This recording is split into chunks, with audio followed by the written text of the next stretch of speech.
بسم الله الرحمن الرحيم، والصلاة والسلام على محمد وآله الطيبين الطاهرين. السلام عليكم متابعينا الأعزاء، تحياتي لكم، الله يحفظكم بحق محمد وآل محمد. نستمر بتقديم فيديوهات لكم متابعينا الأعزاء عن علاجات الحمام والمحافظة على صحة الحمام، طيور الحمام من الأمراض، خاصة بعد ما دخلنا فصل الصيف ومشاكل الصيف. فصل الصيف عندنا أكثر شيء الصيف، خاصة المناطق الجنوبية والحارة، انتشار مرض الجدري عند الحمام، واللي سببه الرئيسي هو البعوض. فحبينا نذكركم لأن المرض الجدري إذا يصيب الطيور يقضي على الأفراخ مال الطيور بشكل تام، يعني مرض متعب جدا وخطير، وإذا يصيب الطيور ما له علاج تقريبا، حتى إذا له علاج يعني غير مؤثر. فأهم شيء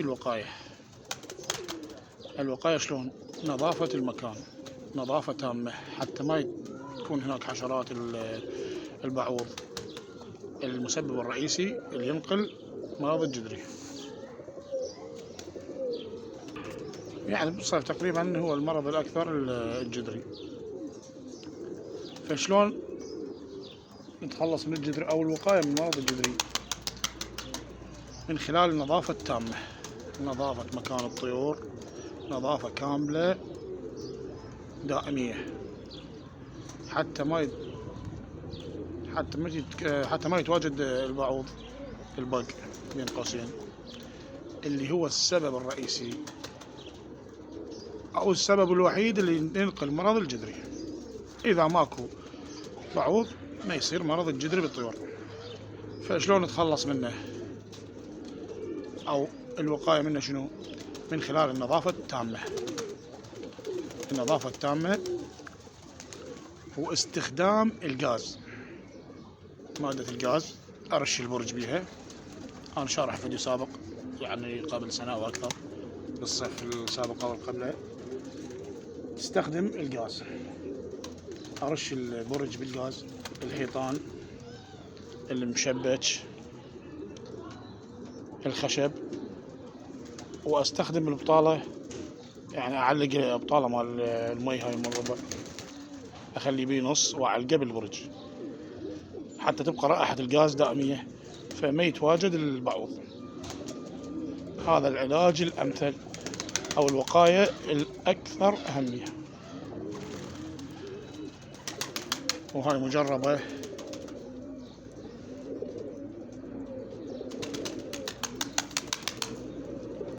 لأن إذا صار بالأفراخ جدري يعني ما أقدر أقول لك يمكن مستحيل تعالجها. مثلا الخشب، حتى الحلات أرش عليها جدري، أحرش مادة الغاز حتى نتخلص من البعوض، لأن ما له علاج. بس هذا بطل نخلي بيه غاز بهالمكانات بالزوايا، أرش الحيطان الأرضية وما يأثر على الطيور، وتبقى ريحة الغاز دائمية إن شاء الله، فيطرد البعوض البق، وبإذن الله تعالى ما راح يصير جدري.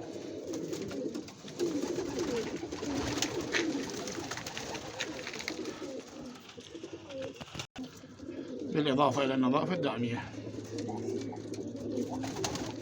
غسيل، تعقيم، حتى مادة الخل إذا أرشها هم تفيد بالتعقيم.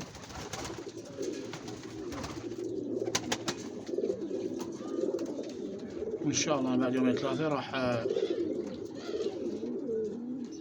احتمال أسوي لكم فيديو عملي شلون أرش مادة الغاز.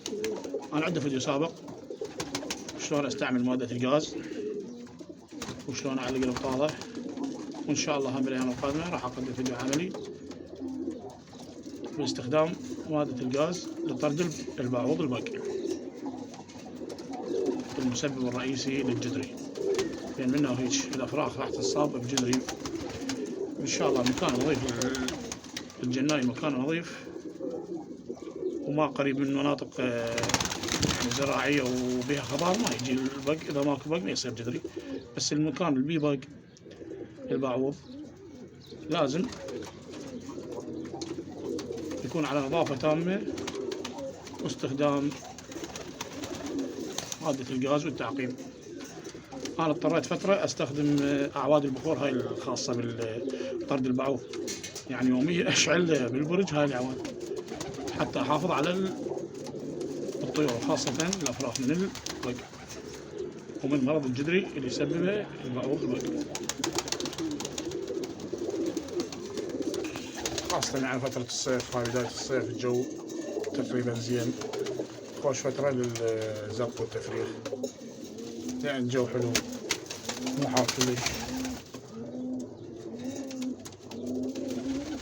ففترة الإنتاج إذا الله شفانا شر مرض الجدري.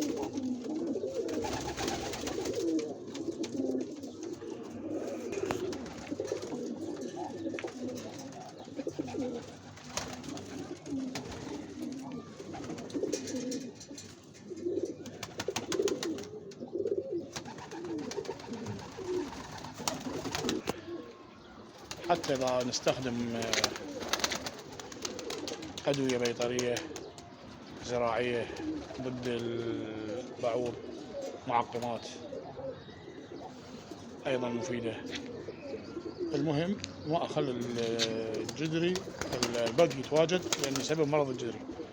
حتى البعض إذا برجه كبير ويقدر يخلي بيه هاي الشمعة شمعة قوية خاصة تطرد البق يتجمع عليها ويموت، هم أكو يستخدمون هاي الطريقة، وصل كهرباء للبرج وخلي هاي الشمعة القوية واكو شمعة خاصة تقضي على البعوض. فبإذن الله تعالى إذا تخلصنا من البعوض البق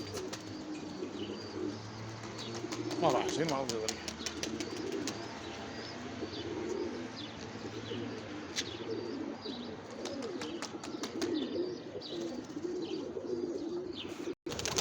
تحياتي لكم متابعينا، والله يحفظكم بحق محمد وآل محمد. إن شاء الله قريبا أقدم لكم فيديو عملي لاستخدام الغاز. واكو مادة يعني تنباع عند العطارين تضاف إلى الغاز اسمها النفتالين.